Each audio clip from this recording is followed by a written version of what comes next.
Hi, I'm Jennifer Howard with the Archive of American Television. Today is October 29th, 2003, and it is my great pleasure to be interviewing Joseph Behar in Santa Monica, California.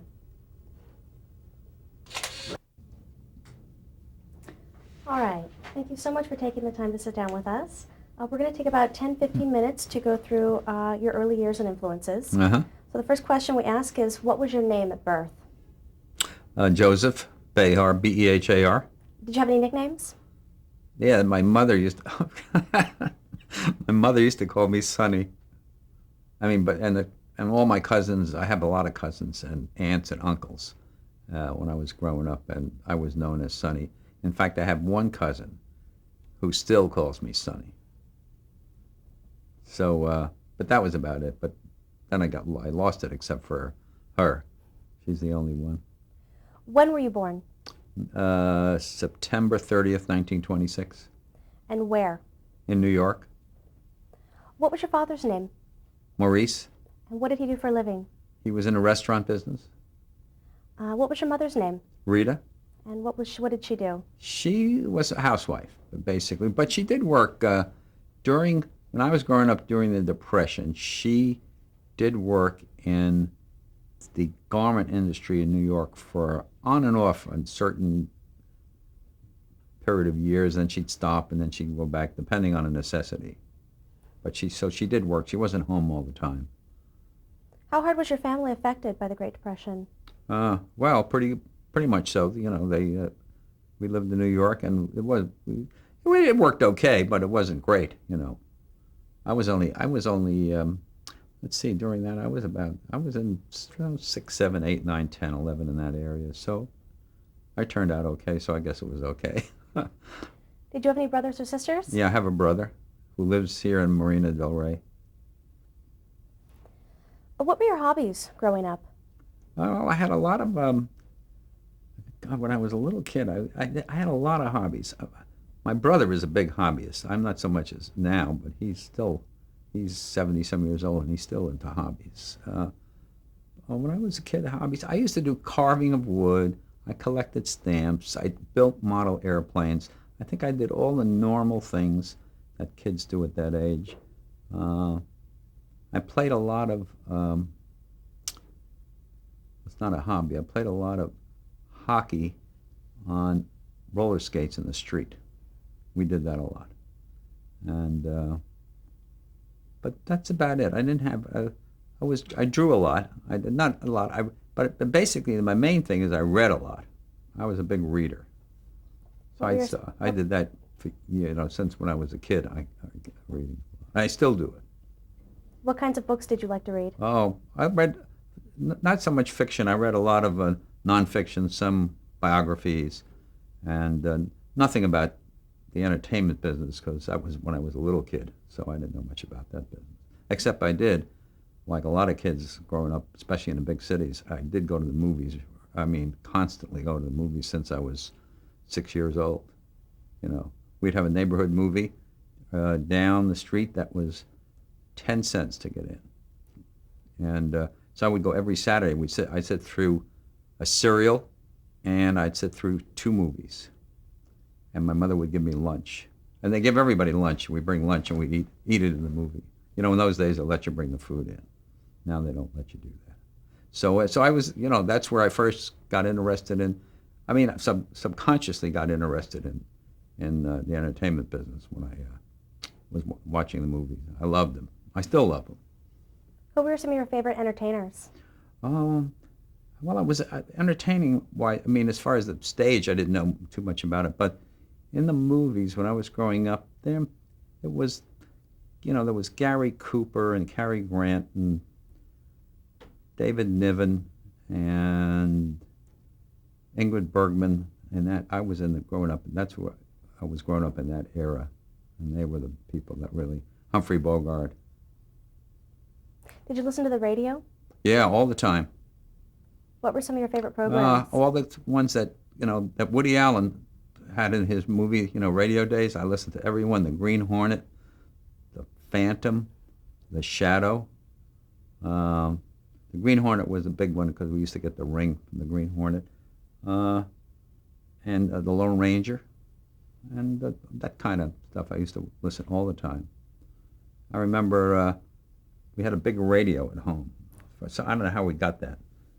I guess during the Depression. But I remember it came in one day and it was a big radio. It was a Zenith with a big dial on it. I was thrilled, because I didn't figure we can afford that. I don't know. Still don't know where they got the money to buy it.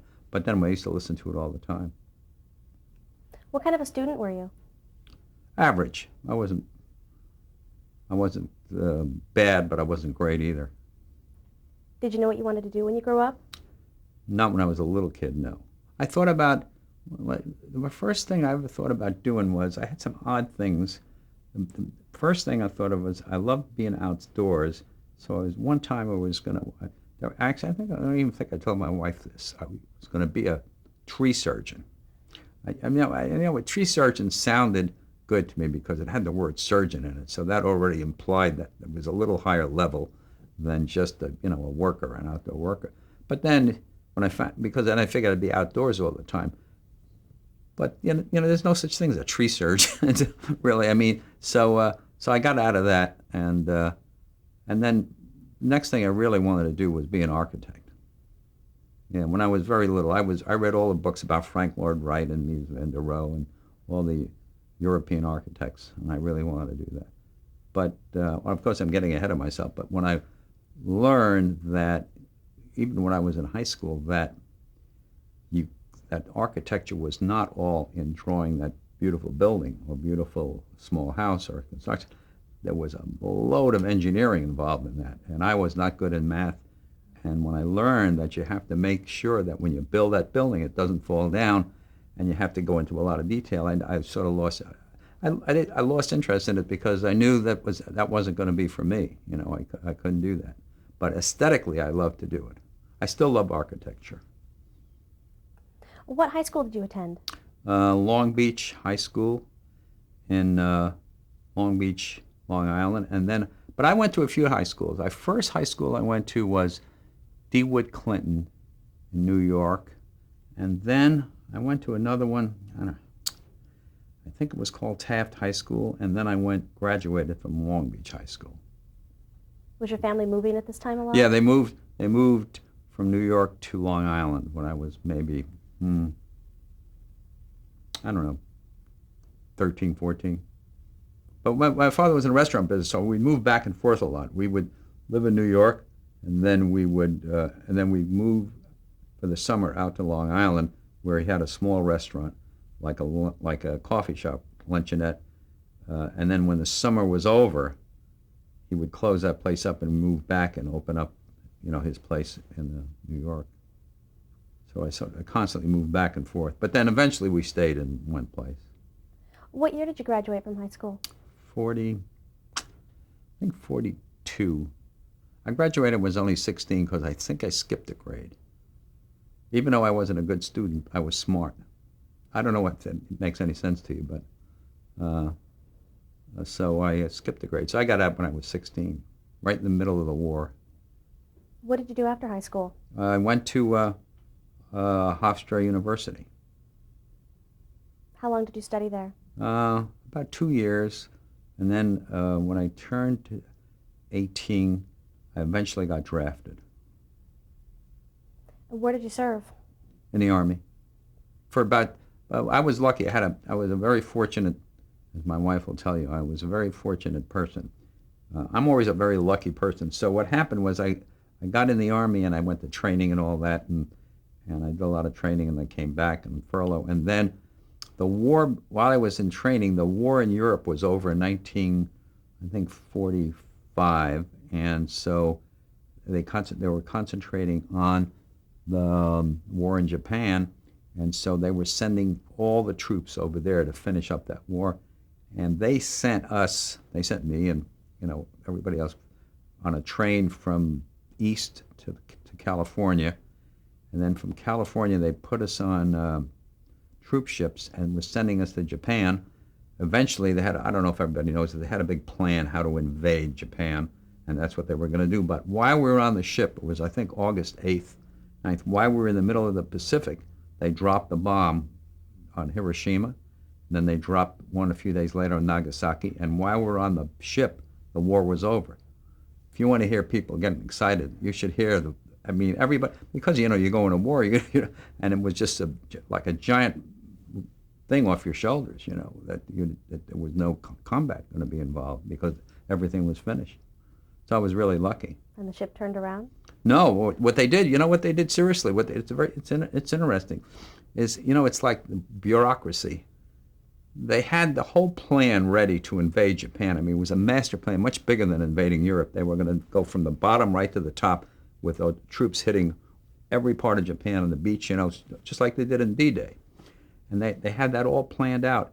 And so rather than, say, oh my God, we got to change all this now that we've won this war, they just did the same thing. They kept the whole operation going. We went to the Philippines, we stopped there for a little while, and then we went and we landed on the beach in Japan after the war was over. And it was interesting because when we landed in regular, like you see in D-Day, and you land, and we landed in the south. We didn't land near Tokyo. And when we landed, there was nobody there. I mean, absolutely zero people there because they were terrified that we were going to kill them, rape them, and all that business. And then when we went through the town,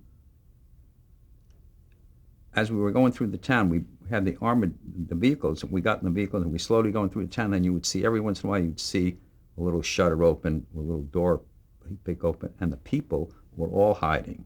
And eventually, the mayor came out, and we explained to him that, we weren't going to do anything. And I ended up staying there, long story short, about a year and a half. So that was good. But I had a good job. I got myself, since I like reading, I opened up a library for the 24th Division. I was in charge of it. I was 19 years old, and I opened up my own library. It was great. We had crates big as this room would land with books from the United States. And then we had all that labor that was available to us. And so we had a big building. We built shelves and everything. We opened up a library for everybody. That was a great job. What did you do once you got home? I went back to Hofstra, and then I was interested. The next thing I got interested was I was trying to get something interesting in that I thought would be good, for a profession. And I was. I mean, this sounds funny. It sounds like The Graduate. I swear to God, but it was true. I was interested in plastics. Remember plastics, the famous line in The Graduate? Well, I was interested in plastics because I thought that was going to be a big thing. Because I had gone to the World's Fair in 1939 in New York, with and I had seen all those buildings, and all the future was all going to be in a lot of plastic. So I went, and when I went back, I didn't go to college right away. I went and I worked in a plastic place in New York City where they manufactured just plastic clocks and plastic this, and I worked actually building them. We would sand them and finish them. They were all hand done. And then that didn't pan out, so I went back to school, to Hofstra, and I was there about a year, and I was interested in the movie television. And I got interested in television because I liked the movies and everything. So, but I was anxious to get going, and I did not want to stay. My parents wasn't too thrilled about this, but I didn't want to stay at school. There was a television school that opened up in New York. It was by, I'm trying to think of the guy's name. It was off Columbus Circle, and it was called the Television. I don't know.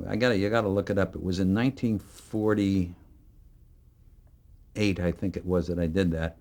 1948. I left school and I went to that school because they had a 6-month course in there in television production, camera work, stage managing, assistant directing, directing, everything that was. And it was in a high-rise building, right off of the park. I remember, and they had, they didn't have cameras. They had cameras that sort of in a studio, but they were fake cameras because they couldn't afford the real ones. And so that you set up of what a studio would look like. A lot of it was just classroom work, and I was fascinated. I mean, I had all these people. not many of them knew about TV, so you had sort of the blind leading the blind because that was 48.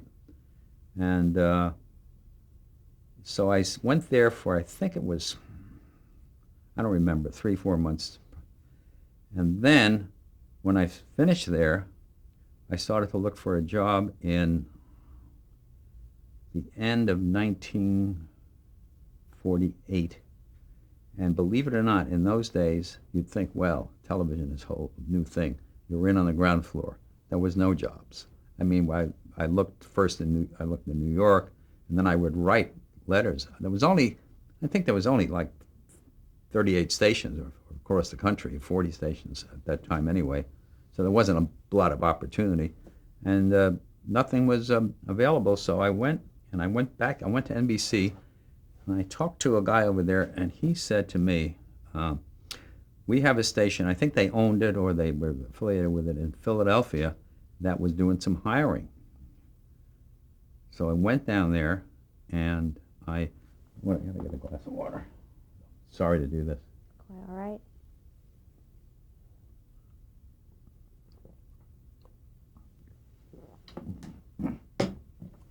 So I went down.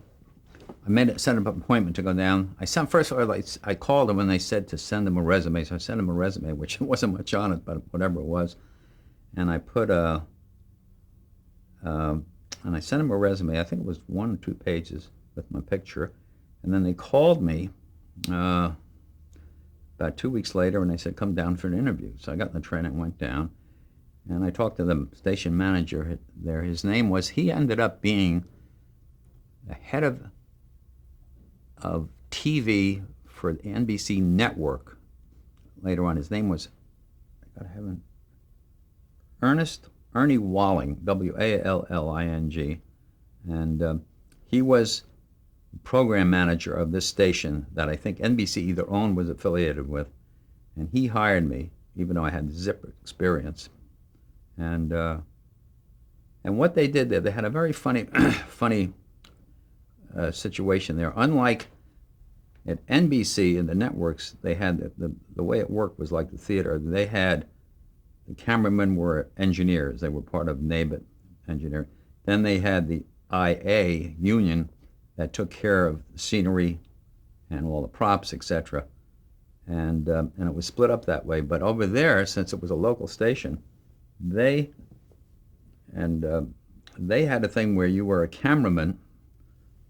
They were a cameraman, but before you got on camera to do the local shows, you had to put up the scenery. So it's the only place that I've ever seen. I mean, I never heard of another place that did that. But I guess there was a lot of local stations probably around the country, smaller stations than this one that maybe did something because they couldn't afford to have,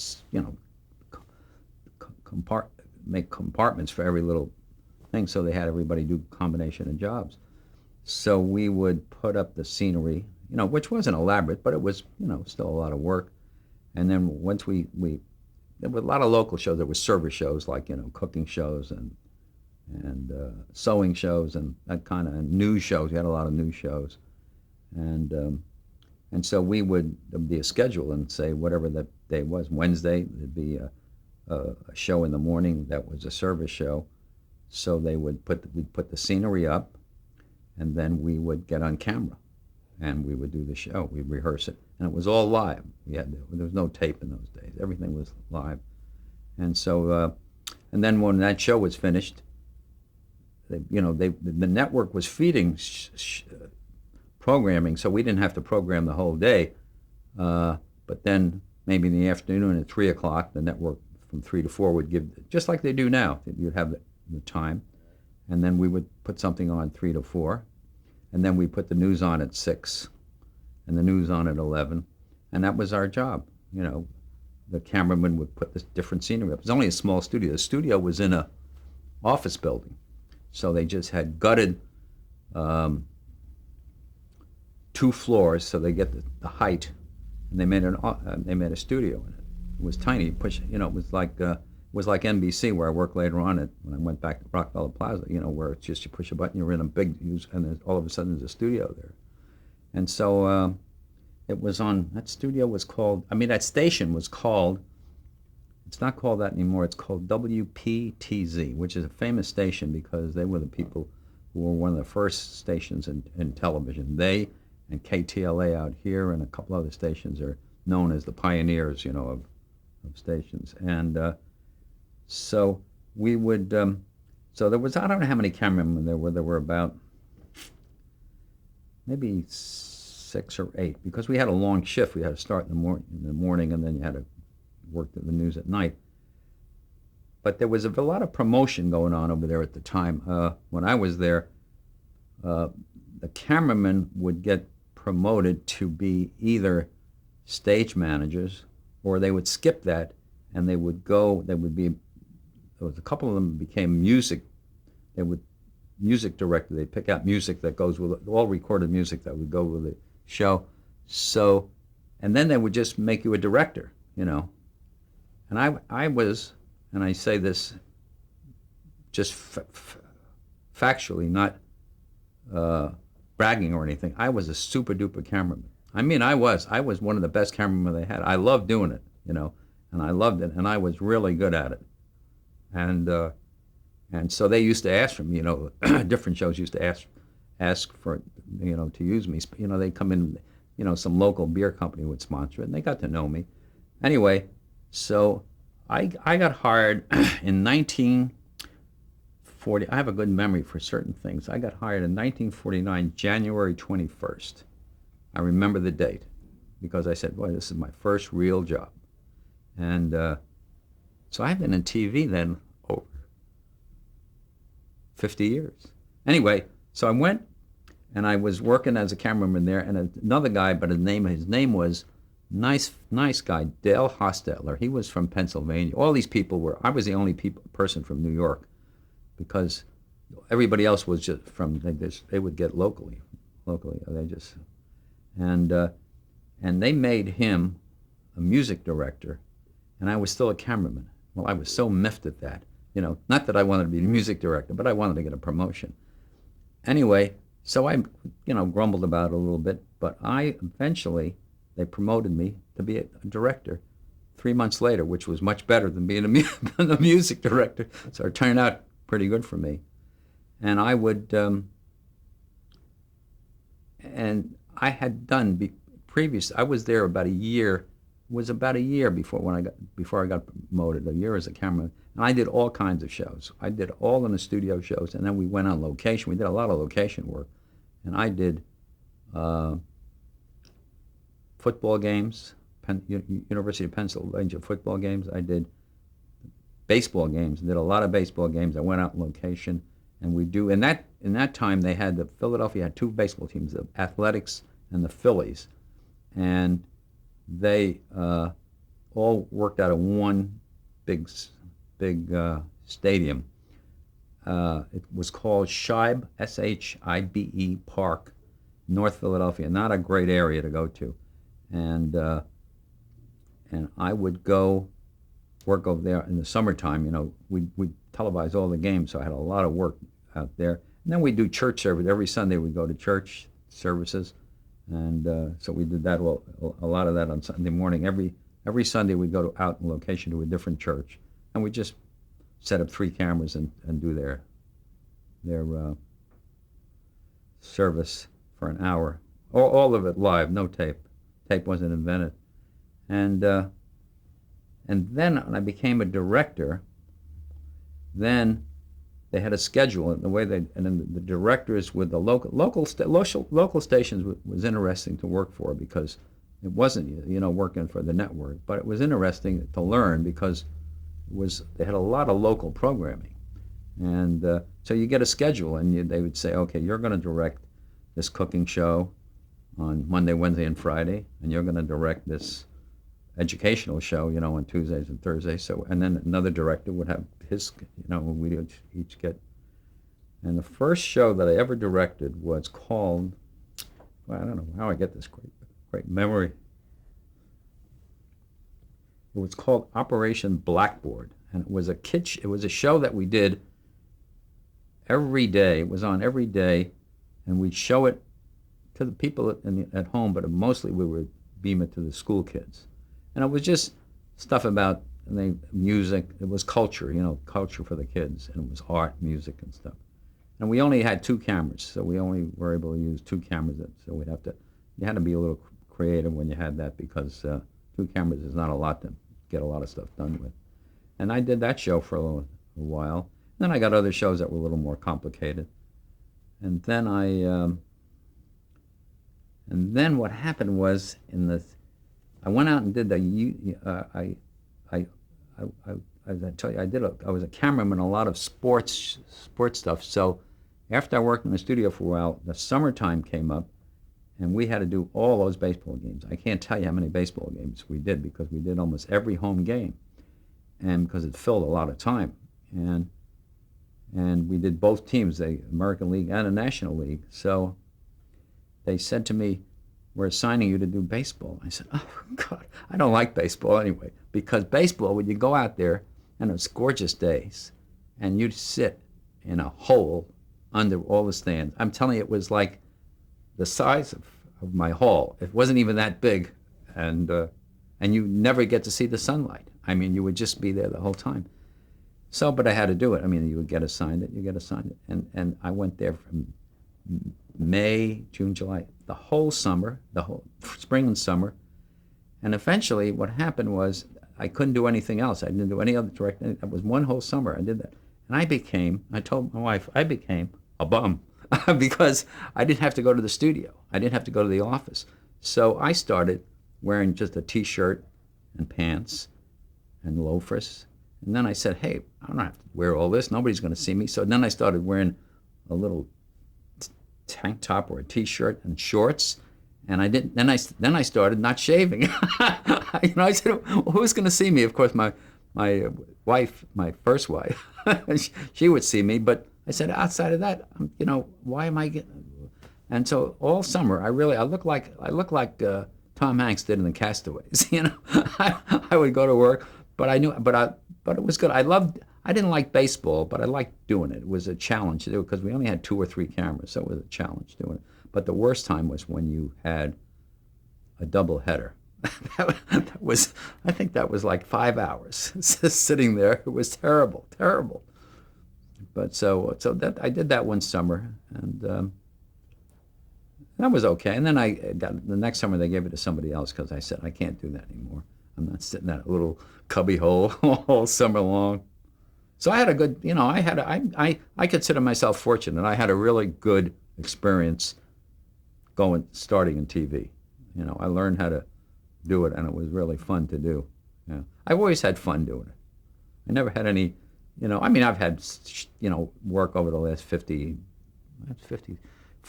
and 53, that's 52 years. Over the last 52 years, some things I didn't like to do. But basically, I had a good time. It's all been fun. Well, let's stop right there and change tapes. Oh, you're going to do it now? Yeah.